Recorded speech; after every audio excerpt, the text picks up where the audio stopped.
Yes. Thank you for joining. And today మనం ఏంజిలియాలజీ దూతల శాస్త్రం గురించి నేర్చుకోబోతున్నాం. మామూలుగా చెప్పాలంటే ఈ దూతల శాస్త్రం గురించి క్రైస్తవులు అన్న వాళ్ళు ఎవరైతే ఉంటారో వారు చాలా తక్కువగా ధ్యానం చేస్తారు. ఇంకో మాటలో చెప్పాలంటే కొంతమంది అసలు ధ్యానం కూడా చేయరు. ఈ విషయాన్ని మనం అర్థం చేసుకోవాలి. హ్మ్. ఎందుకు అనంటే దూతల గురించి అంత నేర్చుకోవాల్సిన అవసరం లేదు. దాని గురించి అంత డీల్ చేయాల్సిన అవసరం లేదు అని కొంతమంది అనుకుంటారు. ఓకే. సో, ఇంకొక విషయం ఏంటి అనంటే, దూతల యొక్క అదృశ్య ప్రపంచాన్ని గూర్చి బైబుల్ చాలా విషయాలు చెప్పింది. అది మౌనంగా లేదు అనేది మనం అర్థం చేసుకోవాలి. బైబిల్‌లో చాలా విషయాలు దూతల గురించి రాయబడ్డాయి. మీరు బైబిల్ అంతట్లో ఒకవేళ గమనిస్తే దూతల గురించి 273 టైమ్స్ 273 సార్లు వ్రాసారు బైబిల్‌లో. పాత నిబంధనలో 108 సార్లు వ్రాస్తే, కొత్త నిబంధనలో 165 టైమ్స్ దూతల గురించి వ్రాసారు అనేది వేన్ హౌస్, అలాగే Timothy J. Demy 'Angels and Demons' అనే ఒక పుస్తకంలో రాయడం జరిగిందనమాట. రైట్? బైబిల్‌లో దూతల గురించి వేరుగా లేకపోతే వ్యత్యాసంగా దాని గురించి రాయలేదు గానీ, దూతలతో ఇతరులకు ఉన్న సంబంధంతో అంటే సంబంధంలో వారి ప్రస్తావన కనబడుతుందనమాట. సెపరేట్ దూతల గురించి ఏం సెపరేట్ అధ్యాయం లేకపోతే సెపరేట్ బుక్ బైబిల్‌లో లేదు కానీ, దేవుని పరిచర్య చేయడంలో, లేకపోతే దేవునికి వ్యతిరేకంగా పనిచేయడంలో అవి అంటే దేవునికి సంబంధించిన దూతలు, లేకపోతే సాతానుకు సంబంధించిన దూతలు ఏమైతే ఉన్నారో, సో, వారు మనుషులతో ఎట్లా డీల్ చేశారో, మనుషులతో ఎట్లా వాళ్ళు ప్రవర్తించారో ఆ విషయాన్ని బైబిల్ ప్రస్తావించింది. ఇది మనం అర్థం చేసుకోవాలి. ఈ దూతల శాస్త్రం మామూలుగా ప్రాముఖ్యంగా ఇంపార్టెంట్ ఏంటి అనంటే దాన్ని చాలా చాలా డీప్‌గా మనం అర్థం చేసుకుంటే తప్ప వారి పరిచర్య, వారెలా ఉంటారు అనే విషయం మనకు అర్థం కాదు. ఓకే. సో, ఇంకొక విషయం కూడా ఉంది. అదేంటి అనంటే, దూతలు క్రైస్తవ్యానికి ఆహ్, కేంద్ర బిందువు కాకూడదు. అది ఇంపార్టెంట్ విషయం. ఓకే. అవర్ కోర్ వాల్యూ ఏంటి అనంటే, మన కోర్ వాల్యూ లేకపోతే మన సెంటర్, మన ఫౌండేషన్ ఆహ్, ఏంటి అనంటే, యేసు ప్రభువే మనకు సెంటర్ పాయింట్ కావాలి. లేకపోతే యేసు ప్రభువే మనకు కోర్ వాల్యూ కావాలి. కానీ దూతలు అన్నది మన కోర్ వాల్యూ కాకూడదు. ఇది మనం అర్థం చేసుకోవాలి. ఇది చదివిన తర్వాత, ఇది అధ్యయనం చేసిన తర్వాత. ఓకే. కేవలం యేసు ప్రభువుకు మాత్రమే ఆ కేంద్రం అనేది, ఆ కేంద్ర బిందువు అనేది చెందుతుంది కానీ, మిగతా ఎవ్వరికీ చెందదు. ఇది మనం కొంచెం స్పష్టంగా ఆలోచన చేయాలి. ఇంకోటి కూడా ఉంది. అదేంటి అనంటే, దూతల ప్రస్తావన ఏమైతే ఉందో, మన మనస్సులను మరియు మన భావోద్రేకాలను రేకెత్తిస్తుంది. ఇది చదివిన తర్వాత, ఈ ఏంజిలియాలజీ గురించి అర్థం చేసుకున్న తర్వాత మన మన మనసులు లేకపోతే మన మైండ్ సెట్ ఎట్లా మారిపోతుందంటే, లేకపోతే మన బిహేవియర్, మన భావోద్రేకాలు, ఎమోషన్స్ దాన్ని కొంచెం రేకెత్తించే విధంగా ఉంటాయి. కాబట్టి కొంచెం జాగ్రత్తగా దీన్ని డీల్ జేయాలి. ఇది కొంచెం మనం జాగ్రత్తలు పాటించాలి. పాత నిబంధనలో 17 గ్రంథాల్లో 17 బుక్స్‌లో, అలాగే కొత్త నిబంధనలో 17 బుక్స్‌లో మనకు దూతలు కనబడతారు. పాత నిబంధనలోను 17 బుక్స్, కొత్త నిబంధనలోను 17 బుక్స్‌లోనే దూతలు మనకు కనబడతాయి. ఒక్క ప్రకటన గ్రంథంలోనే మీరు గమనిస్తే రెవల్యూషన్‌లో దూతలనే మాట ఏమైతే ఉందో 168 టైమ్స్ రాయబడింది గదా! దాంట్లో 65 టైమ్స్ ప్రకటన గ్రంథంలో మనకు కనబడుతుందన్నమాట. ప్రకటన గ్రంథంలోనే. యేసుక్రీస్తు దూతలను గూర్చి, వారి అస్తిత్వాన్ని గూర్చి చాలా బోధించాడు. యేసు ప్రభువే బోధించాడు. ఇది మనం అర్థం జేసుకోవాలి. దూతలు దయగలవారా? లేకపోతే దుర్మార్గులా? మధ్యస్థంగా ఉన్నారా? వారు వాస్తవమా? కాదా? అనేది మనం latest study in this angelology subject. Okay, వాళ్ళ పరిస్థితి ఏంటి అనేది మనం అర్థం చేసుకోవాలి. అందుకే ఫస్ట్ మనం ఆరిజిన్ ఆఫ్ ఏంజిల్స్ గురించి అర్థం చేసుకోవాలి. దూతల యొక్క మూలం, వారు ఎలాగా వచ్చారు, వారి పరిస్థితి ఏంటి అనేది మనకు అర్థం కావాలి. ఆరిజిన్ ఆఫ్ ఏంజిల్స్, దూతల యొక్క ఆది సృష్టి, ఒరిజినల్ క్రియేషన్ ఆఫ్ ఏంజిల్స్ గురించి మనం అర్థం చేసుకుంటే, సృష్టికర్త తండ్రి అయిన దేవుడు, కుమారుడైన దేవుడు, పరిశుద్ధాత్ముడైన దేవుడు. మనకు కీర్తన గ్రంథంలో 148వ అధ్యాయంలో, నెహెమ్యా 9వ అధ్యాయంలో, ఏషయా 44లో, ఆదికాండం 1వ అధ్యాయంలో, అలాగే యేసుక్రీస్తు ప్రభువారు చెప్తూ యోహాను 1వ అధ్యాయంలో, తర్వాత కొలెస్సి 1వ అధ్యాయంలో, హెబ్రీ పత్రిక 1వ అధ్యాయంలో. సో ఈ దూతలను దేవుడు సృష్టించాడు అనేది మనం అర్థం చేసుకోవాలి. దేవుడే దూతలను సృష్టించాడు, దూతలతో సహా అన్నిటినీ ఆయన సృష్టించాడు. సమస్తమును అనే యేసుక్రీస్తు ద్వారా సమస్తమును అనగా దూతలతో సహా అన్నిటిని సృష్టించాడు అనేది మనం అర్థం చేసుకోవాలి. అంటే దూతలు ఎవరు అని అంటే, దూతలు సృష్టింపబడిన వారు. ఇది మనం స్పష్టంగా అర్థం చేసుకోవాలి. అయితే సృష్టి కార్యం ఎలా ఉంది, వారి సృష్టి కార్యం ఎలా ఉంది అంటే, దూతలు వారు నిత్యులు కారు. ఇది ఫస్ట్ పాయింట్ మీరు అర్థం చేసుకోవాలి. దూతలు నిత్యులు కారు. మళ్ళీ నిత్యత్వం కలిగిన వాళ్ళు ఎవరు? నిత్యత్వం కలిగిన వాడు దేవుడు ఒక్కడే. ఇది మనం అర్థం చేయాలి. వారు పరిణామం చెందలేదు. వారికి ప్రభావం ఉంది, కానీ మరణం లేదు. వారు దూతలుగానే సృష్టింపబడ్డారు. ప్రతి దూతను దేవుడే నేరుగా సృష్టించాడు. కాబట్టి మానవులలాగే వారు సంతానాన్ని ఉత్పత్తి చెయ్యరు. ఇది గుర్తుపెట్టుకోవాలి. మానవులు ఎలా అయితే సంతాన ఉత్పత్తి చేస్తా ఉన్నారో అలాగా దూతలు చెయ్యరు. అందుకే కొన్నిసార్లు వారు దైవ కుమారులని పిలువబడ్డారు. ఎక్కడ? యోబు గ్రంథం 1వ అధ్యాయం, అలాగే 2వ అధ్యాయం. ఓకే, ఆదాము నేరుగా దేవుని చేత సృష్టింపబడ్డాడు కాబట్టి దేవుని కుమారుడు అనబడేను. ఓకే, లూకాసు వార్త 3వ అధ్యాయం 38వ వచనం. అలాగే దూతలు కూడా నేరుగా సృష్టింపబడ్డారు కాబట్టి వారును దేవుని కుమారులు అని పిలువబడ్డారు. కొన్నిసార్లు మనం కన్ఫ్యూజ్ అయిపోతాం అనమాట.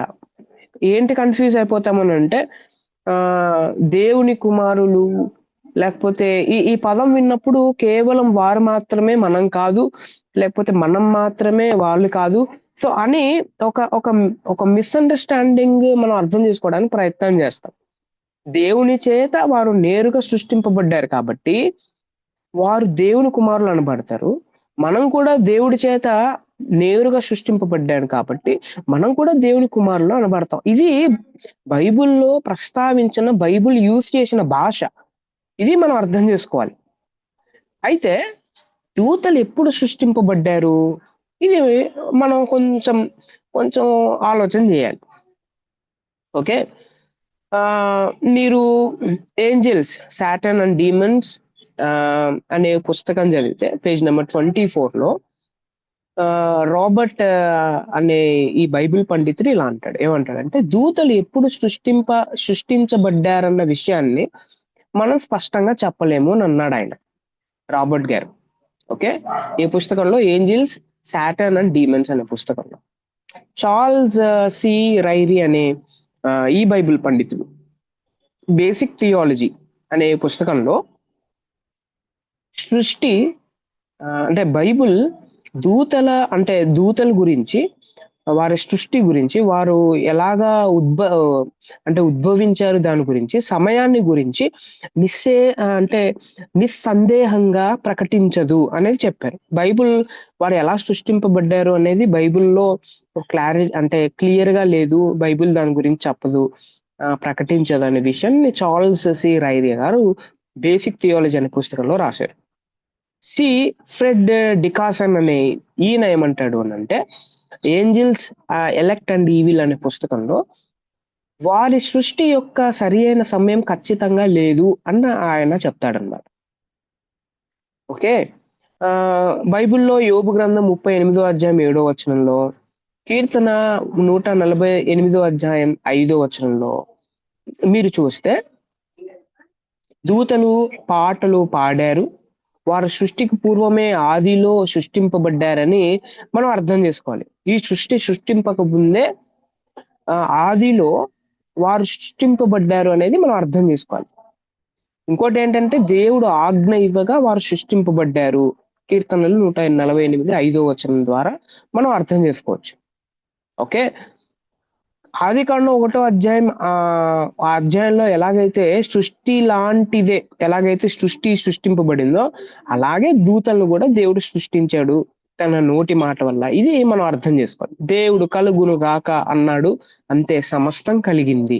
ఇది మనం చాలా స్పష్టంగా అర్థం చేసుకోవాలి. అంటే దీన్ని బట్టి మనకు అర్థమైంది ఏంటి అనంటే, దూతల యొక్క ప్రస్తావన ఏమైతే ఉందో దాని గురించి వారు ఎలా పరిచర్య చేశారో రాశారు కానీ, వారు ఎలా ఉంటారో రాశారు కానీ, వారు ఎలా సృష్టింపబడ్డారు, వారి పూర్వ స్థితి అంటే ఏంటి అనేది బైబిల్లో క్లియర్‌గా లేదు. ఎందుకనంటే అంత ఇంపార్టెంట్ కాదు అన్న విషయంలో బైబిల్ మానవుని యొక్క ప్రస్తావన, దేవుడు మానవుల్ని ఎలా ప్రేమించాడు, విమోచన క్రయధనం ఎలా చేశాడు, మానవులు ఎలా సృష్టించాడు, ఎలా పతనమయ్యారు మానవులు, అయితే దేవుడు ఎలా ప్రేమించాడు, వారిని విమోచించడానికి ఎవరెవరిని వాడుకున్నాడు, అయితే చివర్లో ఈ మానవుడు పశ్చాత్తాపం నుండి దేవుడిని అంగీకరిస్తే ఏం జరుగుతుంది, ఈ ఈ ఈ విషయాలన్నీ రాయడం జరిగింది బైబిల్లో. ఇది మనం అర్థం చేసుకోవాలి. ఓకే. అయితే ఈ సృష్టి అంతా సృష్టింపబడింది కదా, దీని గురి ఏంటి అని ఆలోచన చేస్తే అల్టిమేట్ గోల్ ఏంటి అని అంటే దేవుణ్ణి మహిమపరచడం. ఇది అల్టిమేట్ గోల్ అన్నమాట. ప్రతి ఒక్కరు చేయాల్సింది. ఈ సృష్టి యొక్క గురి ఏంటి అని అంటే దేవుణ్ణి, యేసుక్రీస్తును మహిమపరచడం, దేవుణ్ణి ఆరాధన చేయడం, ఆయన్ను సేవించడం. ఇది మనం అర్థం చేసుకోవాలి. అందుకే ప్రకటన గ్రంథం 5వ అధ్యాయం మీరు ఒకవేళ చదివితే పరిశుద్ధ దూతలు సృష్టాది నుండి అనే మాట రాయబడింది. సృష్టాది నుండి దేవుణ్ణి ఆరాధిస్తూ సేవిస్తూనే ఉన్నారు.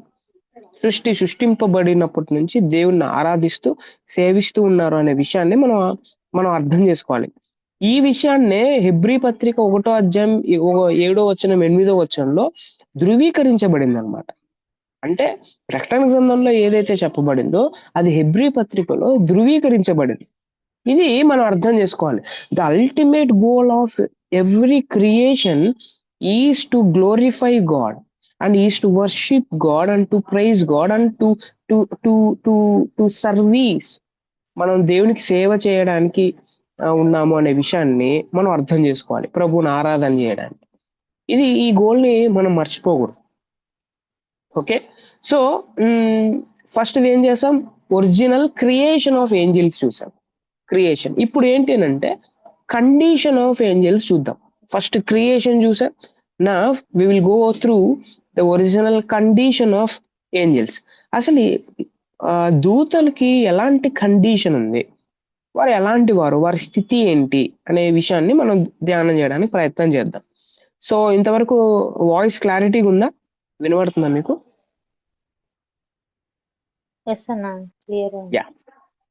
So right. సో ఫస్ట్ ఏంటి అంటే ఈ దూతలు పరిస్థితి ఏంటి అనే విషయం మీరు ఆలోచన చేస్తే, వీరు స్వచ్ఛమైన వారు. ఇది మనం అర్థం చేసుకోవాలి. వారు స్వచ్ఛమైన వారు. ఓకే. ఎలాగా చెప్పగలము అంటే మీరు కొన్ని రెఫరెన్సెస్ చూస్తే ఆదికాండం, లేకపోతే మార్కు సువార్త, లేకపోతే మొదటి తిమోతి, లేకపోతే మత్తయి, ఇవన్నీ చూస్తే పరిశుద్ధ దూతలు అనే మాటలు రాశారు. కొన్నిసార్లు పతనమైన దూతలు అనే మాట కూడా రాశారు. సో ఎందుకు ఇలా రాశారు అని అంటే వారి స్థితి ఏంటి అని అంటే స్వచ్ఛమైన వారు, వాళ్ళు హోలీగా ఉంటారు, పరిశుద్ధంగా ఉంటారు అనే మాట మనం అర్థం చేసుకోవాలి. ఓకే. వారు స్వచ్ఛమైన వాళ్ళు. అయితే వాళ్ళు ఎట్లా పతనమయ్యారో అది ముందు మనం ఆలోచన చేయడానికి ప్రయత్నం చేద్దాం. ఎలా పాడైపోయారు వాళ్ళు, ఎలా జారిపోయారు, ఇది వి విల్ డీల్. మనం క్లాస్లోకి వెళ్ళేటప్పుడు మనం ఖచ్చితంగా దాని గురించి డీల్ చేద్దాం. వారు స్వచ్ఛమైన వాళ్ళు. ఇది మనం అర్థం చేసుకోవాలి. ఓకే. సో అయితే ఇంక ఫస్ట్‌ది ఏంటి స్వచ్ఛమైన వాళ్ళు. రెండోది ఏంటి అనంటే ఆహ్, దూతలు సృష్టింపబడిన వారు వాళ్ళు. సృష్టింపబడిన వారు. సృష్టింపబడ్డారు. మీరు దూతల భాగ్యములు అంటే వారి యొక్క బ్లెస్సెడ్‌నెస్ గురించి మీరు ఆలోచన చేస్తే వారికి బాధ్యతలుంటాయి. దూతలకి బాధ్యతలుంటాయి. ఓకే. ఈ సృష్టింపబడిన వారిలోనే వారు భాగ్యం కలిగిన వారు, అలాగే బాధ్యత గూడా కలిగిన వారు. ఊరికే దేవుడు వారిని సృష్టించలేదు. వ దే హావ్ ఏ పర్పస్. వారు బడ్డానికి కారణం దేవుడికి ఒక ఉద్దేశ్యం ఉంది అనేది మనం అర్థం చేసుకోవాలి. అందుకే ఈరోజు మనం ఇంకొక విషయాన్ని మనం అర్థం చేసుకోవాలి. ఏంటి అనంటే, ఈ ఏంజిలియాలజీ గురించి మనం స్టడీ చేసేటప్పుడు మనకు అర్థం కావాల్సింది ఏంటి అనంటే, ఈవెన్ దేవుడు నన్ను కూడా సృష్టించాడు అని నేను ఒకవేళ నమ్మితే, సో నా లైఫ్‌కి కూడా ఒక పర్పస్ ఉంది అనేది మనం అర్థం చేసుకోవాలి. నా లైఫ్‌కి కూడా ఒక పర్పస్ ఉంది. ఇది మనం మనం ఎప్పుడూ మర్చిపోకూడదు. నా నా లైఫ్ ద్వారా దేవుడు ఏ పర్పస్‌ని ఆయన నిర్వర్తించాలనుకుంటున్నాడు, అది మనం అర్థం జేసుకోవాలి. అది అర్థం జేసుకోవాలి. ఓకే. వారు స్వచ్ఛమైన వారు, వారు బాధ్యత కలిగిన వారు, వారు సృష్టింపబడ్డారు. అలాగే ఇంకోటేంటి అనంటే, ఈ దూతలు దేవుడిలాగా పరిమితులు లేనివారు గాదు వీళ్ళకి పరిమితులున్నాయి. వీళ్ళకి స్థల పరిమితుంది, శక్తి పరిమితుంది, జ్ఞాన పరిమితుంది. అలాగే దేవుడంత పరిశుద్ధత వీరికుండదు. పరిశుద్ధతలో కూడా వీరికి పరిమితుంది. అందుకే మీరు యెషయా గ్రంథం 6 అధ్యాయం చదివినా, ప్రకటన గ్రంథం 12 అధ్యాయం చదివినా, వారు 2 రెక్కలతో వారు స్వచ్ఛమైన వాళ్ళే. కానీ వారు 2 రెక్కలతో ముఖాన్ని కప్పుతూ, కాళ్ళు కప్పుకుంటూ, ఎగురుతూ దేవుడు పరిశుద్ధుడు, పరిశుద్ధుడు అని ఎందుకనంటున్నారు అనంటే, వారి పరిశుద్ధతకు, దేవుడి యొక్క పరిశుద్ధతకు చాలా వ్యత్యాసం ఉంది. ఇది మనం అర్థం చేసుకోవాలి. దేవుడు లాంటి స్థిరమైన, పరిపూర్ణమైన పరిశుద్ధత దూతలకు లేదు. అందుకే వాళ్ళు కొంతమంది దూతలు ఏమైపోయారు అనంటే పతనమైపోయారు. This is the reason. ఇంకోటి దూతలకి అన్నీ తెలీవు. వారికి ఆహ్, ఎంతో గొప్ప జ్ఞానం ఉండొచ్చు. కానీ సర్వజ్ఞానం లేదు వాళ్ళకి. వాళ్ళకి శక్తి ఉండొచ్చు. కానీ సర్వశక్తిమంతుడు కారు వాళ్ళు. వారికి అంటే వారు ఆత్మలు కాబట్టి అయినప్పటికీ దేవుని వల్లే సర్వవ్యామి కాదు వాళ్ళు. అంటే అంతటా ఉండలేరు వాళ్ళు. ఇది పరిమితి ఉంది వాళ్ళకి పరిమితి. ఇది మనం అర్థం చేసుకోవాలి. This is the condition of angels. స్వచ్ఛమైన వాళ్ళు, తర్వాత సృష్టింపబడ్డారు. దాని గురించి మనం ఆలోచన చేసేటప్పుడు వారు భాగ్యం కలిగిన వారు, బాధ్యత కలిగిన వారు, అలాగే పరిమితి ఉందనేది మనం అర్థం చేసుకుంటాం. ఇప్పుడు మనం ఒరిజినల్ క్రియేషన్ ఆఫ్ ఏంజెల్స్ చూసాం. ఒరిజినల్ కండిషన్ ఆఫ్ ఏంజెల్స్ చూసాం. Now we will go to the nature of Angeles.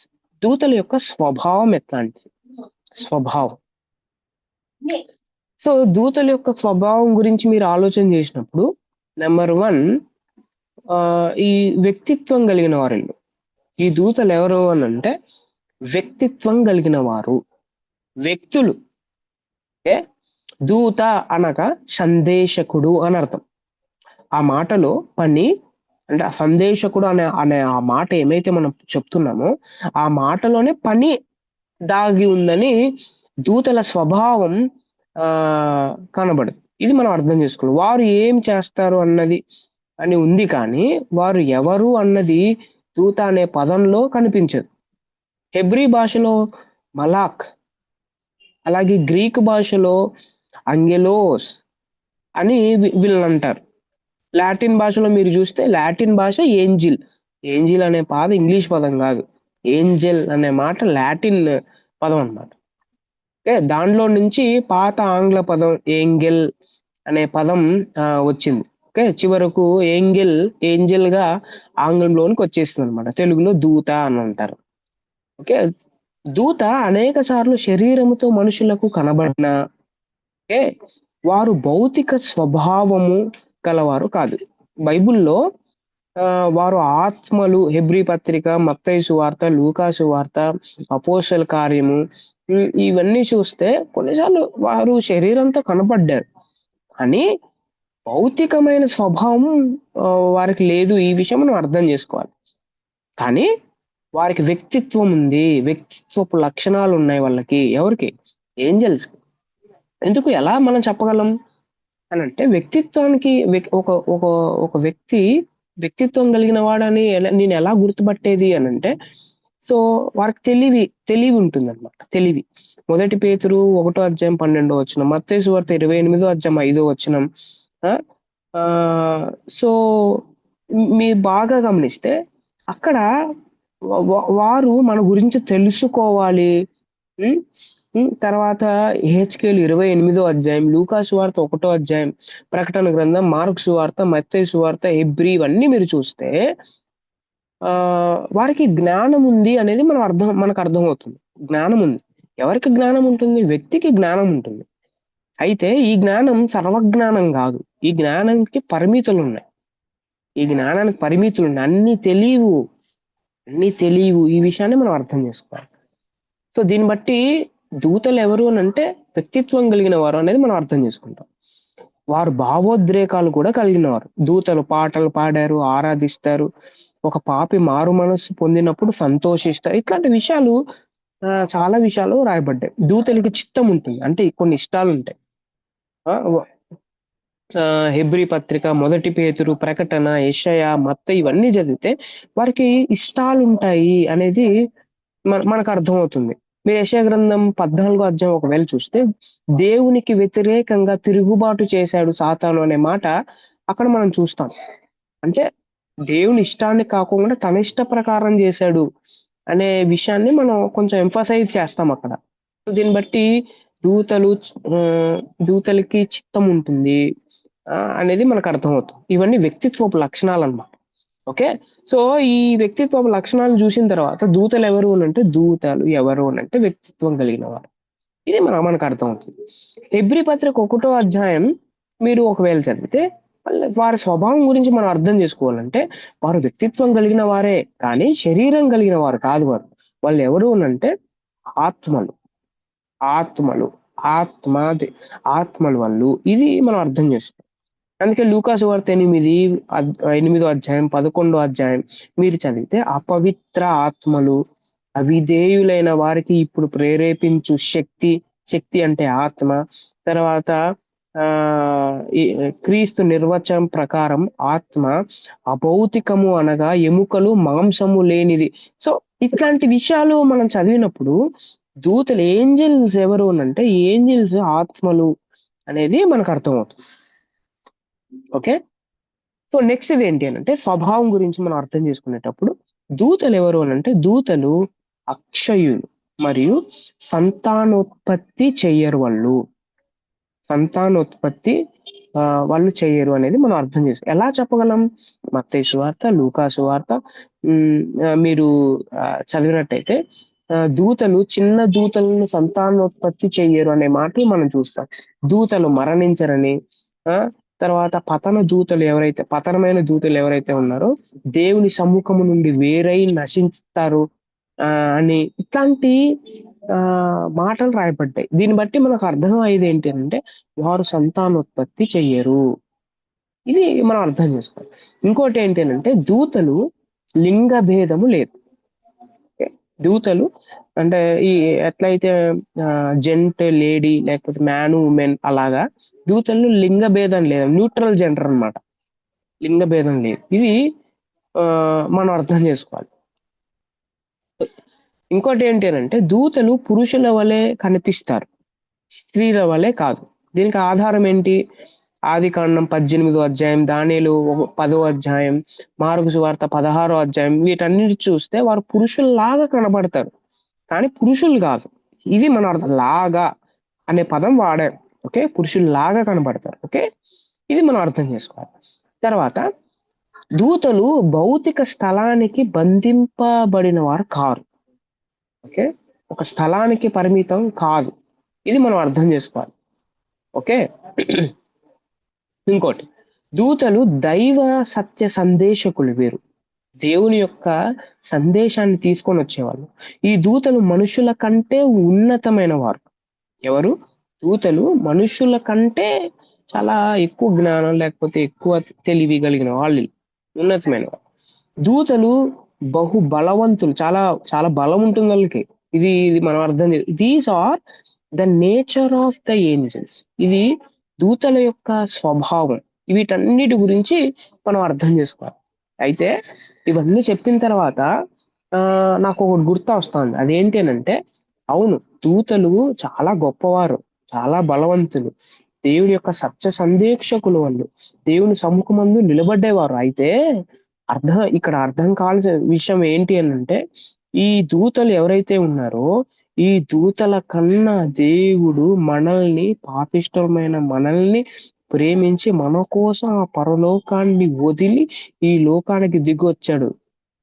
దేవుడు వారికన్నా మనల్ని చాలా ఎక్కువ ప్రేమిస్తున్నాడు. అంటే దేవుడి యొక్క దృష్టిలో వారికన్నా మనమే ఎక్కువ అనే విషయాన్ని మనం అర్థం చేసుకోవాలి. First preference goes to us. ఇది మనం అర్థం చేసుకోవాలి. This is the privilege. దేవుడు మన అందరికి ఇచ్చిన ప్రివిలేజ్ ఇది. దీన్ని బట్టి మనం ప్రభుని ఆరాధన చేయాలి, ప్రభుని స్తుతించాలి. Okay, right. సో దూతలకి చాలా పేర్లు ఉన్నాయి. The names of the angels, చాలా పేర్లు ఉన్నాయి. ఓకే, బైబిల్లో దూతలకి చాలా పేర్లు ఉన్నాయి.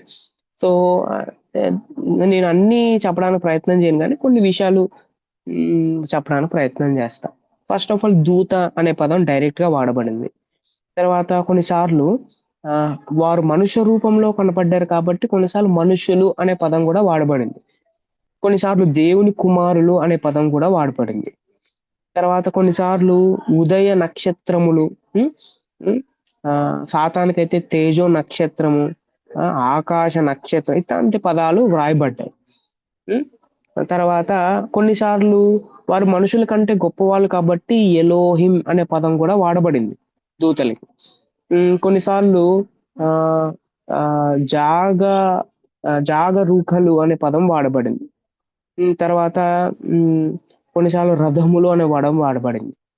తర్వాత పరిశుద్ధులు, సైన్యము, ప్రధాన దూత, కేరూబులు, గాబ్రియేలు, జీవులు, ఇట్లాంటి పదాలన్నీ దూతలకి వాడినట్టు మన అందరికి అర్థం. కొన్నిసార్లు శరాపులు, ప్రధాన అధిపతులు, పరిచారకులైన ఆత్మలు, మిఖాయ్, ఇట్లాంటి 17 టైప్స్ ఆఫ్ నేమ్స్ ఏమైతే ఉన్నారో, సో ఈ పదాలన్నీ దూతలకి వాడారు. Okay, right. These are the names. దీని గురించి ఎక్కువగా మనం ఆలోచన చేయాల్సినంత అవసరం లేదు. Just we have to know that. మనం దాని గురించి అర్థం చేసుకోవాలి. అయితే దూతలు ఎంతమంది ఉన్నారు అది మనకు ప్రశ్న. దూతలు ఎంతమంది ఉన్నారు అనే ఒకవేళ ప్రశ్న అడిగితే, మనుషులకు భిన్నంగా దూతలు సంతానోత్పత్తి చేయరు కాబట్టి, వాళ్ళు చనిపోరు కాబట్టి, దూతల జనాభా సృష్టి చేసినప్పుడు ఎంత ఉందో నేటికి కూడా అంతే ఉంటుంది మామూలుగా. అది మారదు. నెహెమ్యా గ్రంథం 9వ అధ్యాయం 6వ వచనం ప్రకారం. కాబట్టి వారికి అప్పుడప్పుడు జనాభా చూడవలసిన అవసరత లేదు మనలాగా. ఓకే, దూతలలో 3వ భాగం దేవునికి వ్యతిరేకంగా తిరుగుబాటు చేసి సాతాను దూతలయ్యారు, అంటే దురాత్మలయ్యారు. 2వ భాగం దూతలు ఎవరైతే ఉన్నారో దేవునికి నమ్మకంగా ఉండిపోయారు. వీరు ఏర్పరచబడిన దూతలు. బైబిల్లో ఖచ్చితంగా ఇంతమంది దూతలు ఉన్నారని ఎక్కడా లేదు. లేఖనాలు మనకు కొన్ని ఆధారాలు మాత్రమే ఇస్తాయి, అంతేగాని ఎంతమంది ఉన్నారు అనేది సో అది ఎగ్జాక్ట్లీ వి డోంట్ నో. మొదటి రాజులు 22వ అధ్యాయం, 2వ దినవృత్తాంతములు, దానియేలు, మత్తయి సువార్త, తర్వాత లూకా సువార్త, హెబ్రీ పత్రిక, ప్రకటన గ్రంథం, ఇవన్నీ చూస్తే and we know that only some are there అనే విషయాన్ని మనం అర్థం చేసుకోవాలి. నాట్ ఎగ్జాక్ట్లీ ఎగ్జాక్ట్ నెంబర్స్ లేవు అనేది మనం అర్థం చేసుకోవాలి. Exact numbers we don't know. Okay, అయితే 3వ భాగం తర్వాత 2వ భాగం, 3వ భాగం అంతా దేవునికి అవిధేయత చూపించి సాతానుతో కలిసిపోయేసి వారు దురాత్మలుగా మారారు.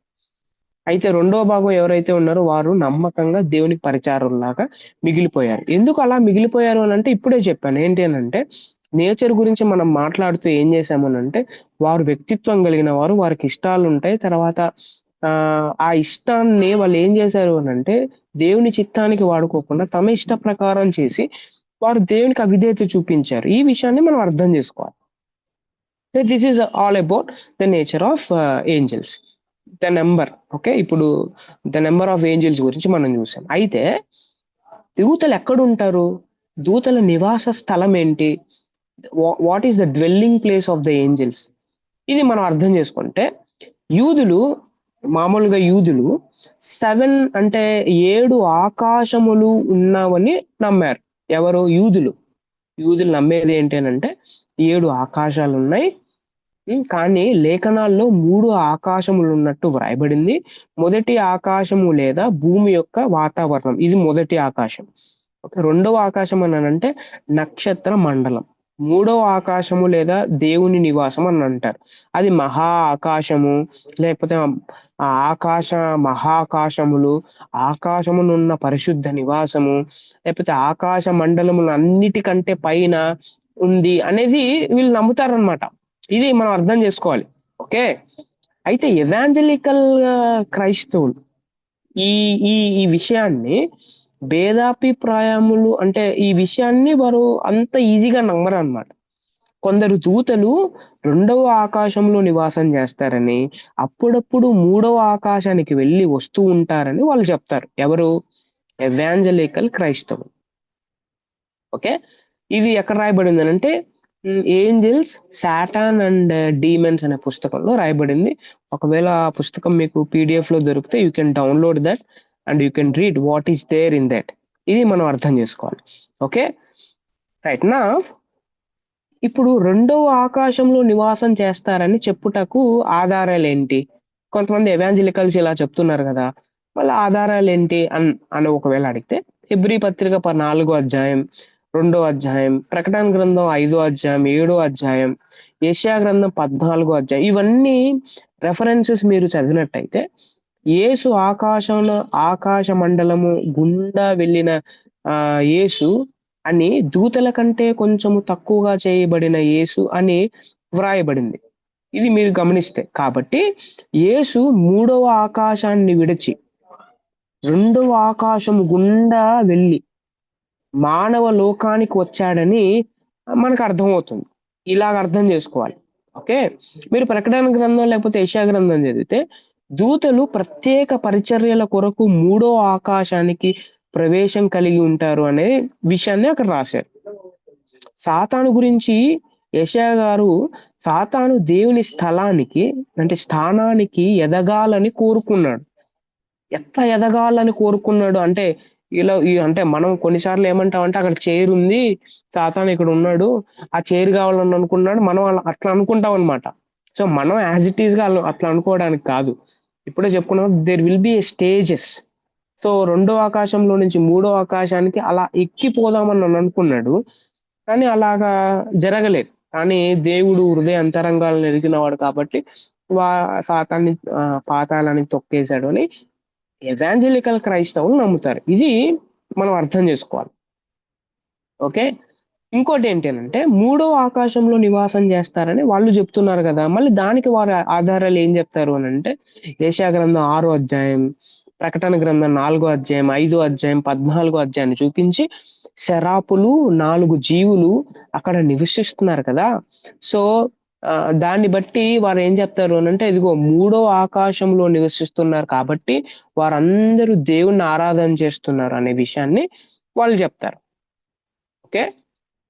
ఇది ఎవాంజలికల్ కొంతమంది అభిప్రాయపడుతున్నారు అంతే. అభిప్రాయపడుతున్నారు. ఎవాంజలికల్స్ ఇలా అనుకుంటున్నారు అనేది మనం ధ్యానం చేస్తున్నాం అంతే. అయితే ఎక్కడుంటారు, ఏంటి వారి పరిస్థితి అన్నానంటే దానికి దానికి ఎగ్జాక్ట్ ఆన్సర్ ఎవరు ఇవ్వలేరు. మళ్ళీ ఎగ్జాక్ట్ ఆన్సర్ మనకి ఎప్పుడు దొరుకుతుంది? ఎగ్జాక్ట్ ఆన్సర్ మనం పరలోకానికి వెళ్ళినప్పుడు, మనం దేవుడి యొక్క స్థలానికి మనం చేరినప్పుడు దేవుడు మనల్ని తీసుకొని పోతున్నప్పుడు అప్పుడు మనకు అర్థమవుతుంది వాట్ ఈస్ దేర్. అసలు 7 ఆకాశాలు ఉన్నాయా? లేకపోతే 5 ఆకాశాలు ఉన్నాయా? 3 ఆకాశాలు ఉన్నాయా? అనేది మనకు అప్పుడు అర్థమవుతుంది. ఓకే. దీని గురించి ఎక్కువ టెన్షన్ పడాల్సిన అవసరం లేదు. ఎక్కువ తల బద్దలు చేసి, ఎక్కువ బీపీ తెచ్చుకొని, ఎక్కువ టెన్షన్, ప్రెషర్ పడాల్సిన అవసరం కూడా లేదు. Okay. Just we have to know this. ఎలాగా అభిప్రాయపడతారు అనేది మనం అర్థం చేసుకోవాలి. నౌ నెక్స్ట్‌ది ఏంటి అనంటే నెక్స్ట్‌ది ఏంటి అనంటే ఆహ్, హ్మ్. దూతలు గురించి మనం ఆలోచన చేస్తున్నాం గదా! ఈ దూతలకి, మానవులకి మధ్య డిఫరెన్సెస్ ఏంటి? అసలు దూతలకి, మానవులకి డిఫరెన్సెస్ ఏంటి? ఇద్దరు సేమా? లేకపోతే డిఫరెన్సా? అని ఒకవేళ ఆలోచన చేస్తే, ఫస్ట్ మనం హ్మ్, సిమిలారిటీస్ గురించి అర్థం జేసుకోవాలి. ఓకే. సారూప్యతలు గురించి మనం అర్థం జేసుకోవాలి. ఇద్దరికున్న సిమిలారిటీస్ ఏంటి అనంటే, దేవుడు ఇద్దరిని సృష్టించాడు. ఓకే. సృష్టి పరిపూర్ణతలో సృష్టింపబడ్డారు. ఇది మనం అర్థం జేసుకోవాలి. ఇద్దరు మంచి సృష్టే. కానీ ఇద్దరు పతనమైపోయారు. ఓకే. సో, తర్వాత ఇద్దరికీ వ్యక్తిత్వం ఉంది. ఓకే. తర్వాత పరీక్షలో ఉభయులు ఎవరైతే ఉన్నారో ఓడిపోయారు. దేవుణ్ణి సేవించువారు వీళ్ళు. పరిమితులు వీళ్ళున్నాయి ఇద్దరికి. తర్వాత దేవుని పైనే ఆధారపడాలి ఈళ్ళు. దేవునికి బాధ్యులు వీళ్ళు. దేవునితో సంబంధం కలిగిన వారు వీళ్ళు. ఇది సిమిలారిటీస్. ఇద్దరికీ సిమిలారిటీస్. అయితే వ్యత్యాసాల గురించి ఒకవేళ ఆలోచన చేస్తే దూతల స్వభావం మరియు వారి క్రమము వేరు. దూతలు వివాహం ఆడరు వాళ్ళు. సంతానోత్పత్తి లేదు. కానీ మనుషులు అలా గాదు. వారు చనిపోరు. మనం చనిపోతాం. దూతలు ఆత్మలు. మనం శరీరం కలిగిన వాళ్ళం. వారికి లింగ భేదం లేదు. మనకి లింగ భేదం ఉంది. ఓకే. దూతలు మానవుల కంటే ఎక్కువ తెలివి కలిగిన వాళ్ళు. మనం తక్కువ తెలివి కలిగిన వాళ్ళం. ఓకే. బలము, వేగం కలిగిన వారు. కానీ మనం బలము, వేగం కలిగిన వాళ్ళం కాదు మనం. ఇది ఇది వ్యత్యాసాలు. మనకి వారికి వ్యత్యాసాలు. ఓకే. సాతాను మరియు అంటే దూతలు ఎవరైతే ఉన్నారో వాళ్ళు పాపం చేశారు. పాపం చేసినప్పుడు దైవిక కృప అనుగ్రహింపబడలే వాళ్ళకి. కానీ మనం పాపం చేసినప్పుడు, మనం తప్పు చేసినప్పుడు దైవిక కృప అనుగ్రహింపబడింది మనకి. దేవుడు ఎందుకో మనల్ని మన మీద కృప చూపించాడు అంతే. There is no reason for that. ఎందుకు ప్రభువా నా మీద ఇంత కృప చూపించావు అనంటే no reason. Just he loved us అంతే. దేవుడు మనల్ని కనుకరించాలనుకున్నాడు.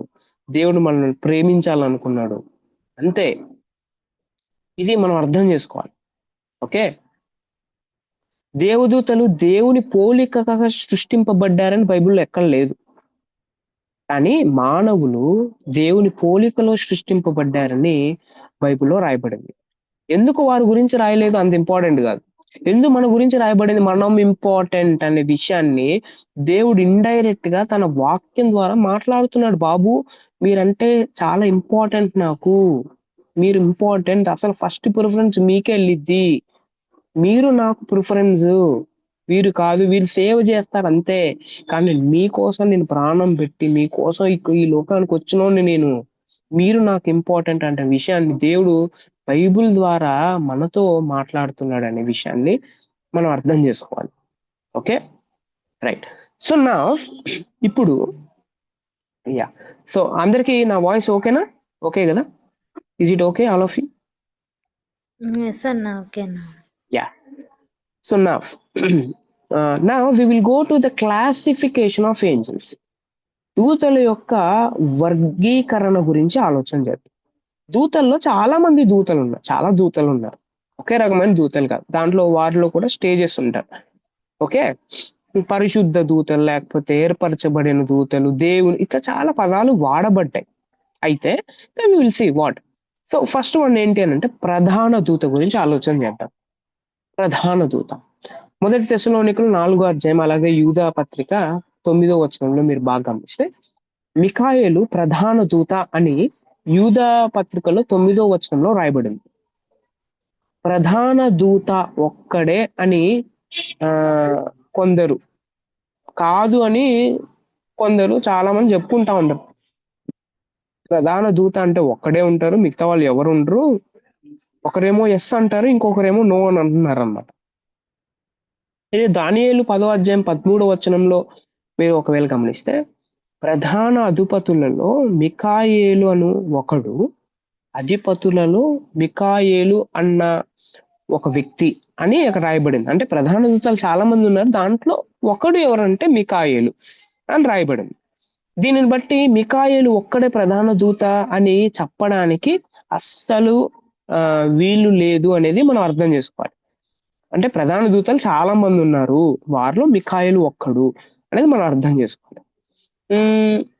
హానోకు అంటే గ్రంథం అనే ఒక గ్రంథంలో ప్రధాన దూతలు 7 మంది ఉన్నారని రాశారు. ఓకే.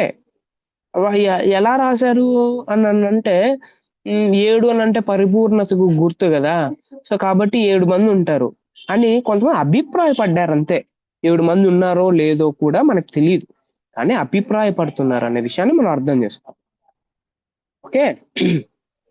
మీరు దానియేలు గ్రంథం 10వ అధ్యాయం లేకపోతే 12వ అధ్యాయం, ప్రకటన గ్రంథం 12వ అధ్యాయం ఈ రెఫరెన్సెస్ అన్ని మీరు చదివితే అసలు మికాయేలు ఈ ప్రధాన దూత ఎందుకు అనే విషయాన్ని ఒకవేళ అడిగితే, ఈ ప్రధాన దూత ఈ మికాయేలు ఇశ్రాయేలును కాపాడువాడుగాను సంరక్షకుడుగాను ఉన్నట్లు మనకు కనబడుతుంది. ఓకే. అతడు సాతానుని బలగాలకు వ్యతిరేకంగా దేవదూతలతో కలిసి పోరాడతాడు అనే విషయం కూడా రాయబడింది. అతనికి మోషే భూస్థాపనకు ఏదో రకమైన సంబంధం ఉన్నట్లు యూదా 9వ వచనంలో రాయబడింది. అంటే మికాయేలు అంటే దేవుని వంటి వాడెవడు అని అర్థం అన్నమాట. దేవుని వంటి వాడెవడు అని అర్థం మికాయేలు అని అంటే. బైబిల్లో పేర్లకు వాటి అర్థాలకు ప్రత్యేకత ఉంది. ఊరికే పేర్లు రాయబడలేదు. అసలు మికాయేలు అనే ఈ మాటకు అర్థం ఏంటంటే దేవుడు లాంటి వాడు ఎవడు అని అర్థం అన్నమాట. సో అందుకే మికాయేలు పేరు దేవుని పట్ల ఆయనకున్న అంకిత భావాన్ని మరియు సాతాను పట్ల ఆయనకున్న వ్యతిరేకతను తెలియజేస్తుంది. ఇది మనం అర్థం చేసుకోవాలి. That is the meaning of the word in the Bible. అయితే ఈరోజు మనం చాలా నేమ్స్ పెట్టుకుంటా ఉంటాం అన్నమాట. సో అయితే నా పేరుకు తగినట్టుగా నేను జీవించాలి. నా పేరుకు తగినట్టుగా నేను బ్రతకాలి. Okay. It defines our identity. ఇది మనం అర్థం చేసుకోవాలి. దిస్ ఈస్ ఆల్ అబౌట్ ప్రధాన దూత. రెండోది ఏంటంటే కేరూబులు. వీళ్ళు చాలా సార్లు మనకు కనబడతారు. ఆదికాండం, నిర్గమాకాండం, 2వ దినవృత్తాంతములు, సో ఇట్లా చాలా చోట్ల మనకు హెజ్కేలు గ్రంథం కేరూబులు కనబడతారు. సో వీళ్ళెవరు అనే ఒకవేళ ప్రశ్న అడిగితే వీళ్ళు ఎవరు అంటే అత్యున్నత, అంటే దూతల్లో అత్యున్నత శ్రేణి దూతలు వీళ్ళు. వారికి శక్తి, అందము చాలా ఎక్కువ ఉంటుంది. వర్ణనాతీతం కేరూబులు. ఓకే. ఇది మనం అర్థం చేసుకోవాలి. అందుకే దేవాలయంలో మందసం పైన కేరూబులు పెడతాడు కదా దేవాలయంలో సొలొమోన్ గారు. ఓకే. కేరూబులు ఓకే చాలా అందంగా ఉంటారు అన్నమాట. ఓకే. వీరు చేసే పనులు ఏంటి అని అంటే ఈ కేరూబులు చేసే పని 5 ఉన్నాయి. ఏంటంటే నెంబర్ 1, వీరు దేవుని మహిమాన్విత సన్నిధి, ఆయన సార్వభౌమత్వము మరియు పరిశుద్ధతను గురించి ప్రకటిస్తూ కాపాడుతారు వీళ్ళు. ఓకే. కాపాడుతారు. ఏంటి కాపాడుతారు? మహిమ, సార్వభౌమత్వము, పరిశుద్ధత ప్రకటిస్తూ కాపాడుతారు. రెండోది ఏంటి అని అంటే వీరు ఉన్న చోట దేవుని సన్నిధి ఉంటుంది. ఎవరు? కేరూబులు ఉన్న చోట.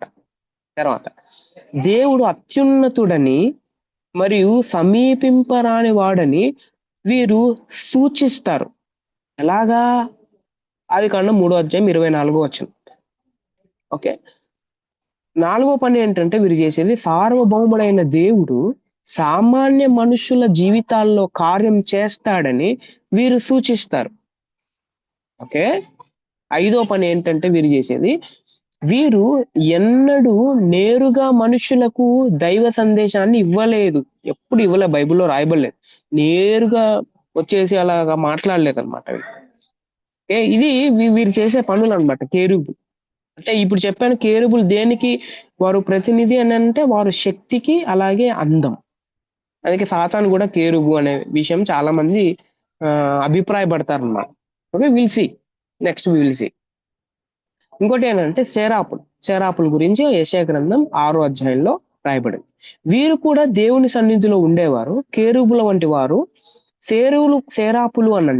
సేరాపులు అంటే మండుచున్నవారు అని అర్థం. మండుతా ఉన్నారు అని అర్థం అన్నమాట. ఇది దేవుని పట్ల వారికున్న తీవ్రమైన భక్తి భావాన్ని సూచిస్తుంది. ఓకే. వారు మానవ ఆకారములో కొన్నిసార్లు అంటే ముఖాలు, చేతులు, కాళ్ళు కనబడతాయి. ఇది ఇది ఇది అలంకారంగా రాయబడింది, అంతేకాని అలా ఉంటారని కాదు అర్థం. వారికి ఒక్కొక్కరికి 6 రెక్కలుంటాయి. రెండిటితో తమ ముఖాల్ని కప్పుకుంటారు. రెండిటితో ఎగురుతా ఉంటారు, రెండిటితో కాళ్ళు కప్పుకుంటారు. వారు గొప్పవారైనను దైవ మహిమ యొక్క సంపూర్ణ దర్శనాన్ని భరించలేరు వాళ్ళు. Nobody can see God. ఎవ్వరూ దేవుని చూడలేరు. కానీ ఇదిగో ఈ ఏంజలియాలజీ అనే ఈ లెసన్ వింటున్న మనం అర్థం చేసుకోవాల్సింది ఏంటి అంటే, మీకు ఒక వచనం వెంటనే గుర్తుకు రావాలి. ఏంటి అంటే, ఇంత మహిమను భరించలేని వీళ్ళు ఇట్లాంటి పరిస్థితుల్లో ఉంటే అసలు దేవుడు మనతో చేసిన వాగ్దానం ఏంటో తెలుసా? పశ్చాత్తాపపడితే దేవుడు తన కుడి పార్శ్వమున మనల్ని కూర్చోబెట్టుకుంటాడు అనే విషయాన్ని రాశారు. అసలు భరించలేక ముఖాల్ని కప్పుకుంటూ ఎగురుతూ రెక్కల్ని కాళ్ళతో కప్పుకుంటూ ఎగురుతున్న పరిస్థితి ఏంటి? కుడి పార్శ్వంలో కూర్చోవడం ఏంటి? దీన్ని బట్టి ఎవరికి ఎక్కువ ప్రిఫరెన్స్ ఉంది, ఎవరిని ఎక్కువ ప్రేమిస్తున్నాడు దేవుడు, ఎవరికి ఎక్కువ వాల్యూ ఇస్తున్నాడో మనం అర్థం చేసుకోవాలి. ఓకే. ఈ ఈ ఈ ఈ విషయాన్ని అర్థం చేసుకున్నప్పుడు దేవుడు మనందరి మీద చూపించిన ప్రేమ ఎట్లాంటిదో మనకు అర్థమవుతుంది. యా ఈ వీళ్ళు చేసే పనులు ఏంటి అని అంటే, వీరు దేవుని పరిశుద్ధతను పొగుడుతారు, వాళ్ళు ప్రకటిస్తారు. వీరు మానవులకు తమ పాపము కనబడితేనే గాని మానవులు పరిశుద్ధ దేవుని సన్నిధిలో నిలవలేరని ప్రకటిస్తారు. ఓకే. మానవులకు తమ పాపము కనబడితే గాని, అంటే ఇప్పుడు నేనున్నాను అనుకో, ఇప్పుడు ఫస్ట్ నేను దేవుడి గురించి నాకు అర్థం కావాలంటే, దేవుడిని నేను చూడాలంటే ఫస్ట్ నా పాపం అంటే ఏంటో నాకు ఫస్ట్ అర్థం కావాలి. అటు తర్వాతే నాకు దేవుని యొక్క పరిశుద్ధత అంటే ఏంటో నాకు అర్థమవుతుంది. ఊరికే నేను పరిశుద్ధత అని పాడితే సరిపోదు. ఊరికే పరిశుద్ధత అని చర్చిస్తే సరిపోదు. ఆ పరిశుద్ధత అంటే నాకు ఎప్పుడు నిజంగా తెలుస్తుందనంటే, నా పాపం నాకు రియల్ గా అర్థమైనప్పుడు దేవుని యొక్క పరిశుద్ధత ఏంటో నాకు అర్థమవుతుంది. ఇది మనం అర్థం చేసుకోవాలి. జీవుల గురించి మనం అర్థం చేసుకుంటే, జీవులు అనే పదం రాయబడింది. ఏహెచ్కేఎల్ గ్రంథంలో రాయబడింది. అలాగే ప్రకటన గ్రంథంలో కూడా రాయబడింది. ఈ జీవులకి అంటే ఒకటేమో సింహపు తర్వాత రెక్కలుంటాయి. తర్వాత వీరు ప్రకటన గ్రంథంలో జీవులు, ఏహెచ్కేఎల్ గ్రంథంలో జీవులు సమరూపంగా కనబడిన వారు ఏహెచ్కేఎల్ గ్రంథంలో కనబడిన జీవులు వేరు, ప్రకటన గ్రంథంలో కనబడిన జీవులు, ఇది వ్యత్యాసాలు ఉన్నాయి వీళ్ళకి. ఏహెచ్కేఎల్ గ్రంథంలో కనబడిన జీవులు ఎవరైతే ఉన్నారో ప్రతి జాతికి 4 ముఖములు ఉన్నాయి, కళ ఉన్నాయి. కానీ ఇక్కడ ప్రకటన గ్రంథంలో ఒక్కొక్క జీవికి ఒక్కొక్క ముఖం మాత్రమే ఉంది. ప్రకటన గ్రంథంలో ప్రతి జీవికి 4 రెక్కలు. ప్రకటన గ్రంథంలో ఒక్కొక్క జీవికి 6 రెక్కలు ఉన్నాయి. ఏహెచ్కేలు గ్రంథంలో ఉన్న జీవికి కన్నులు చక్రములలో ఉన్నాయి. కానీ ప్రకటన గ్రంథంలో ఉన్న జీవులకి కన్నులు చుట్టూను రెక్కల లోపల కూడా ఉన్నాయి కన్నులు. ఇది అంటే వ్యత్యాసాలు ఉన్నాయి. ఏహెచ్కేఎల్ గ్రంథంలో ఉన్న జీవులు లేకపోతే ప్రకటన గ్రంథంలో కనబడిన జీవులు సిమిలారిటీస్ లేవు అనేది మనం అర్థం చేసుకోవాలి. అయితే వీరు శరాపులతో పోలిక ఉంది అన్నమాట. కొంతమంది ఏమంటారు అని అంటే, వీరు శరాపులు అయి ఉండొచ్చు అని అంటారు. కొంతమంది ఇలా అంటారు అన్నమాట. వీళ్ళు చేసే పనులు దేవుని ఆరాధన చేస్తారు. వీరు విమోచింపబడిన వారి ఆరాధనకు సాక్షులుగా ఉంటారు వీళ్ళు. ఇప్పుడు నేను ఆరాధన చేస్తున్నాను అనుకో, నేను విమోచింపబడిన వ్యక్తిని అయితే నేను ఆరాధన చేస్తుంటే నాకు సాక్షిగా నిలబడేది ఎవరు అని అంటే, నా ఆరాధనకు సాక్షిగా జీవి నిలబడతాడు. ఓకే, అర్థమవుతుందా? అందుకే నేను చేసే ఆరాధన ఉత్తుత్త ఆరాధన కాదు. ఇదేదో క్యాజువల్ గా టైం పాస్ కోసం నేను వర్షిప్ చేయట్లేదు. ఇదిగో ఇది జీవులు నాకు సాక్షులుగా నిలబడతారు. ఇది మనం అర్థం చేసుకోవాలి. తర్వాత దైవ తీర్పులను జరిగిస్తారు వీళ్ళు. ఎవరు? ఈ జీవులు దైవ తీర్పులను జరిగిస్తారు. ఇది మనం అర్థం చేసుకోవాలి. ఇంకొకటి ఏంటంటే వాచర్స్ అనే పదం రావడింది. జాగరూకలు దానియేలు 4వ అధ్యాయంలో రాయబడింది. వీరు అంటే ఈ పేరు కొందరు దూతలు అంటే దూతల పనిని తెలియజేస్తుంది. ఈ జాగరూకులు అంటే దూతల పని గురించి చెప్పే పదం ఇది. హానోకు గ్రంథంలో ఓకే జాగరూకుడు అనే మాట దేవదూతలను ఉద్దేశించి పలుమార్లు వ్రాయబడింది. హానోకు గ్రంథం అంటే బైబిల్లో లేదు. ఓకే, అది బైబిల్ బయట ఉన్న పుస్తకం. దాన్ని అక్కడ చదివితే అక్కడ దేవదూతను సూచిస్తే మాట అన్నమాట అది. సో ఈ జాగరకుల గురించి మీరు ఒకవేళ ఆలోచన చేస్తే అంటే భూగ్రహం యొక్క సర్వలోక వీక్షకుడు అనే పదం రాయబడింది అనమాట. అంటే పాపులు మారు మనసు పొందినప్పుడు వీళ్ళు చూస్తారు. విశ్వాసులు యేసుక్రీస్తును ప్రభువుగా రక్షకునిగా ఒప్పుకున్నప్పుడు వీరు చూస్తారు. ఓకే, తర్వాత యేసుక్రీస్తు జీవితం మరియు పరిచర్యకు సాక్షులు వీళ్ళు. శ్రమకాలంలో క్రీస్తు విరోధికి ఆరాధన చేసే వారికి అంటే వీరు తిరస్కరిస్తారు. ఒక్క మాటలో చెప్పాలంటే వారు చరిత్ర అంతటికి సాక్షులు అనే మాట మనం అర్థం చేసుకోవాలి. Okay, they are the watchers, గమనిస్తూ ఉంటారు అనేది మనం అర్థం చేసుకోవాలి. ఓకే, గాబ్రియల్ అనే దూత కూడా మనకు కనబడతాడు. ఇప్పుడు క్రిస్మస్ టైంలో ఎక్కువ గాబ్రియల్ దూత గురించి మనం మాట్లాడతాం. అయితే గాబ్రియేలు అనే మాటకు అర్థం ఏంటి అంటే దేవుని శక్తిమంతుడు అని అర్థం అన్నమాట.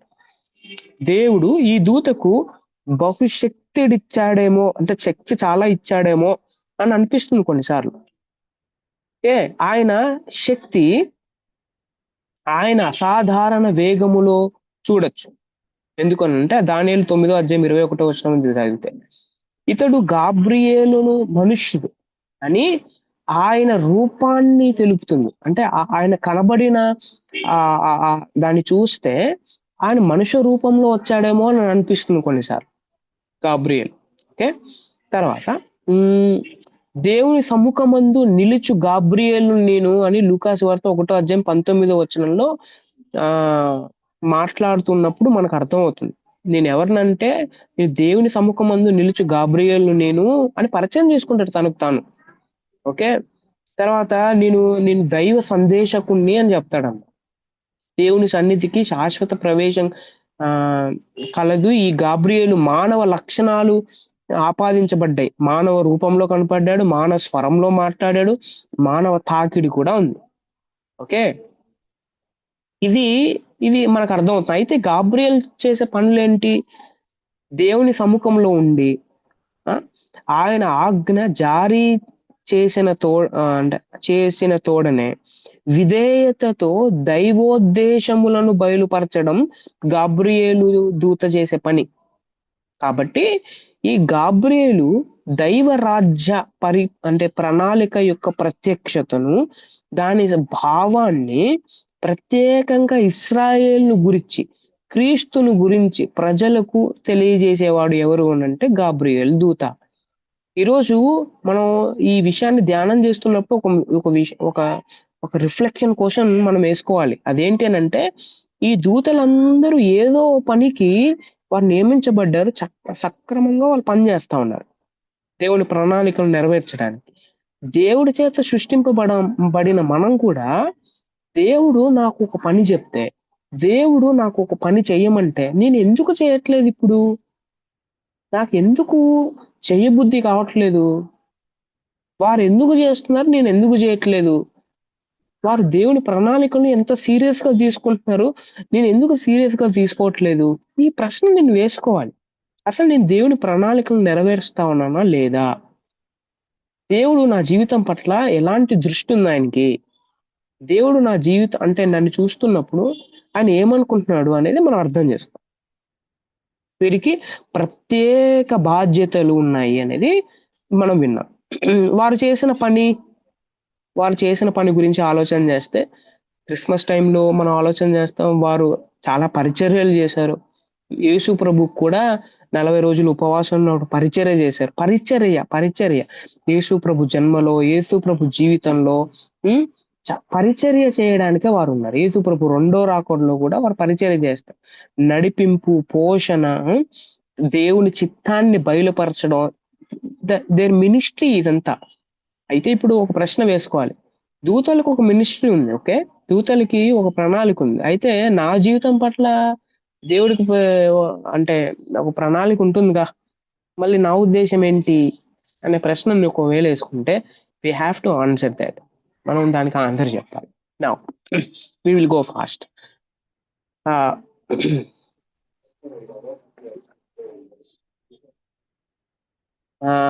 సో సాతాను గురించి మనం ఆలోచన చేద్దాం. సాతాను దూత కదా, పడిపోయిన పతనమైన దూత. పాత నిబంధనలో 8 గ్రంథాల్లో మాత్రమే సాతాను మనకు కనబడతాడు. అయితే కొత్త నిబంధనలో గ్రంథకర్తలందరూ సాతాను గురించి రాశారు. Okay, every one wrote. తర్వాత ప్రాథమిక లక్షణాల గురించి ఆలోచన చేస్తే వ్యక్తిత్వపు లక్షణాలు ఉన్నాయి సాతానుకి. వ్యక్తులు చేసే క్రియలు సాతాను చేస్తాడు. మాట్లాడడం, శోధించడం, ఇట్లాంటివన్నీ చేస్తాం మనం ఎలాగైతే వ్యక్తులు చేస్తాం. తర్వాత సాతాను గురించి అర్థం చేసుకోవాలంటే ఈయన ఒక సృష్టింపబడిన దూత, ఇది ఒక ఆత్మ. తర్వాత అసాధారణమైన చైతన్యం లేదా చలన శక్తి ఉంటుంది. పరలోకంలోను భూలోకంలోను ఆయన పనిచేస్తాడు. ఎవరు? సాతాను. దేవుడు సాతాను తన ద్రోహపూరిత దృష్టి క్రియల విషయం అంతంలో నైతికంగా బాధ్యుల్ని చేస్తాడు ఈయన. ఇది సాతాను గురించి మనం అర్థం చేసుకోవాలని అంటే సాతానుకు వాడబడిన పదాలు చాలా ఉంటాయి. సాతాను, దెయ్యము, దుష్టుడు, మహా ఎర్రని ఘట సర్పము, ఆది సర్పము, అబద్ధోను, తర్వాత అపోల్లో, చాలా విషయాలు రాయబడ్డాయి.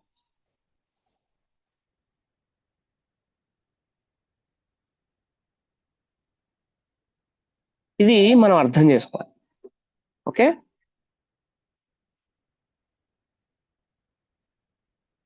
తర్వాత పతనమైన సాతాను పతనమైన స్థితి గురించి మీరు ఆలోచన చేస్తే దాని గురించి యెహెజ్కేలు గ్రంథంలో, యెషయా గ్రంథంలో చాలా స్పష్టంగా రాశారు. దేవుడు నిన్ను ఎలా సృష్టించాడో, తేజో నక్షత్రమా అయితే నువ్వు ఏమైపోయావు, పడిపోయావు అని చాలా స్పష్టంగా యెహెజ్కేలు గారు, యెషయా గారు రాస్తున్నట్టు మనందరికి అర్థమవుతుంది. దేవుడి చేత సృష్టింపబడిన వాడు ఏమైపోయాడు అని అంటే తన చిత్తాన్ని, దేవుని ప్రణాళికను నెరవేర్చక తన ప్రణాళికను నెరవేర్చుకోవడానికి పతనం అయిపోయాడు అనేది మనం అర్థం చేసుకోవాలి. ఇందులో ఒకటి అర్థం కావాలి నాకు, ఏంటి అని అంటే దేవుడి చిత్తాన్ని నేను ఎప్పుడైతే నెరవేర్చనో అప్పుడు నేను పతనమయ్యే స్థితిలో ఉంటాను, నేను పతనం అయిపోతున్నాను అనేది మనకు అర్థం కావాలి.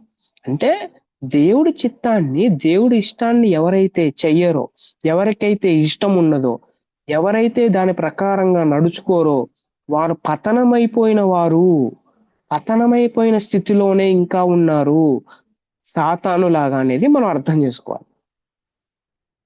రైట్.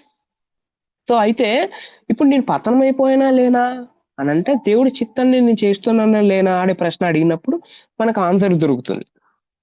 ఓకే. రైట్. సాతాను గురించి మీరు ఇంకా ధ్యానం చేయాలంటే నేను నోట్స్ మీకు పంపిస్తాను. So you can go through that and it will be very easy for you to learn. So right. So అయితే సాతాను చేసే పనులు ఏంటి అని అంటే అబద్ధం చెప్తాడు, ప్రజల్ని ప్రేరేపిస్తాడు అబద్ధం ఆడడానికి, వెలుగుదూత వేషం వేసుకొని మోసం చేస్తాడు, అవిశ్వాసుల హృదయాల్లో నుండి సువార్తను దొంగలిస్తాడు, ఎత్తుకొని పోతాడు, దెబ్బతీస్తాడు, నాశనం చేస్తాడు, బాధిస్తాడు, అడ్డుపడతాడు, యుద్ధం చాలా ఉన్నాయన్నమాట అని సాతాను చేసే పనులు. అయితే కొన్నిసార్లు మనం ఎట్లాంటి వాళ్ళు అంటే మనం సాతాను లాగా ప్రవర్తన చేస్తా ఉంటాం అనమాట. అడ్డుపడతాం, అబద్ధం చెప్తాం, లేకపోతే ఆధీనంలో ఉంచుకోవడానికి ప్రయత్నం చేస్తాం, దెబ్బతీస్తాం, బాధిస్తాం. సో ఈ లక్షణాలన్నీ ఎవరివేనంటే ఈ లక్షణాలన్నీ దైవ లక్షణాలు కాదు. ఇవన్నీ దైవ లక్షణాలు కావు. అందుకే మనకు ఎలాంటి లక్షణాలు ఉన్నాయో మనం ఒకసారి అర్థం చేసుకోవాలి. సాతాను ఎవరంటే సాతాను బహుశక్తిమంతుడు అనమాట. కానీ దేవునితో సమానుడు కాదు. దేవుని కన్నా అసలు సాతాను అనేవాడు కనబడడు. అంత శక్తిమంతుడు అనమాట దేవుడు. ఇది మనం ఆ దేవుడు నాతో ఉండాలనుకుంటున్నాడు. ఎందుకనంటే దేవుని యొక్క శత్రువైన సాతాన్ని జయించడానికి. దేవుడు నన్ను ఒకవేళ ఇష్టపడుతున్నాడు అనుకోండి, అసలు ఎందుకు ఇష్టపడుతున్నాడు అనే మాట నేను అడిగితే, దేవుడు నన్ను ఎందుకు ఇష్టపడుతున్నాడంటే సాతాను శత్రువైన సాతాన్ని జయించడానికి దేవుడు నన్ను ఇష్టపడుతున్నాడు. సాతాను నన్ను లోబరుచుకోకూడదని, నన్ను బాధించకూడదని దేవుడు ఇష్టపడుతున్నాడు. నన్ను శోధించడం దేవుడికి ఇష్టం లేదు. కాబట్టి సాతాను మీద జయం రావడానికి దేవుడు నన్ను ఎన్నుకున్నాడు. ఎందుకు పనికిరాని వాడిని అసలు శక్తిహీనుని ఎన్నుకున్నాడు శక్తిమంతుడిగా తయారు చేయడానికి. ఇది మనం అర్థం చేసుకుంటే దెన్ మనకు వర్షిప్ అంటే ఏంటో నాకు అర్థమవుతుంది. ఓకే. దీని గురించి డీమెన్స్ గురించి ఉనికి, తర్వాత వ్యక్తిత్వం గురించి, వారు చేసే పనులు ఎలాగా బైబిల్లో వ్రాయబడింది, తర్వాత ఎలాంటి నమ్మకాలు ఉన్నాయి, ఇవన్నీ నేను చూశాను. ఇవన్నీ నోట్స్ లో పంపాను. You can go through that. So దూతల గురించి మీరు అర్థం చేసుకుంటే ఇక్కడ చూడండి, పతనమైన దూతలు ఉన్నారు, పరిశుద్ధ దూతలు ఉన్నారు. పతనమైన దూతల్లో బంధింపబడిన దయ్యాలు, చురుకుగా పనిచేస్తున్న దయ్యాలు, శాశ్వతంగా బంధింపబడిన దయ్యాలు, తాత్కాలికంగా బంధింపబడిన దయ్యాలు. సో ఇవి దీస్ ఆర్ ద డిఫరెన్సెస్. దానికి సంబంధించిన రెఫరెన్సెస్ కూడా మీకు ఇచ్చాను. మీరు అర్థం చేసుకోవాలి. ఓకే. వాటికి సంబంధించిన పేర్లు ఇక్కడ ఇచ్చాను. సో ఆ పేర్లు ఎలాగా బైబిల్లో వాడబడ్డాయి, సో దానికి సంబంధించిన names you can go through that. ఈ నోట్స్ ఈ క్లాస్ అయిపోయిన వెంటనే నేను మీకు పంపిస్తాను. ఇది మీకు ఈజీగా అర్థమైపోతుంది కాబట్టి it will be very useful for you. Right. ఇప్పుడు అయితే ఇంత వినిన మనం వెంటనే మన క్వశ్చన్ వచ్చేది ఏంటి అని అంటే, అసలు ఇంత శక్తిమంతుడు ఆ సాతాను నేనెక్కడ జయిస్తాను అని మనం వెంటనే అనుకుంటాం. మనం జయించలేం, మన వల్ల కాదు అని అనుకుంటాం. అయితే క్రైస్తవులు సాతాన్ని బంధించగలరా అనే ప్రశ్న ఒకవేళ వేస్తే, మార్కు సువార్త, లూకా సువార్త, ఈ లేఖన భాగం మీరు చదివితే బలవంతుడు సాతాడు అనేది మనకు అర్థం ఉంది. అతని కంటే బలవంతుడు ఎవరంటే యేసుప్రభు. మనం నమ్మిన దేవుడు ఎవరంటే అతని కంటే, ఈ లోకపు అధికారి కంటే చాలా బలవంతుడు. క్రీస్తు సాతాన్ని బంధించగలడు, కానీ విశ్వాసులు బంధించలేరు. నిజంగా క్రీస్తు మనతో ఉంటే తప్ప జరగదు అది. ఓకే. క్రీస్తు మనతో ఉంటే తప్ప జరగదు. అంతవరకు వాడు స్వేచ్ఛగా తిరుగుతాడు. ఎప్పటి వరకు? యేసుప్రభు రెండో రాకడ వచ్చేంత వరకు. కానీ ఎప్పుడు ఉండదు. వాని శక్తిని బంధించగలిగిన శక్తి యేసు ప్రభులో ఉంది అనేది మనకు అర్థం కావాలి. ఖచ్చితంగా యేసు ప్రభు మాత్రమే సాతాన్ని ఓడించగలడు అనేది మనం అర్థం చేసుకో. ఓకే.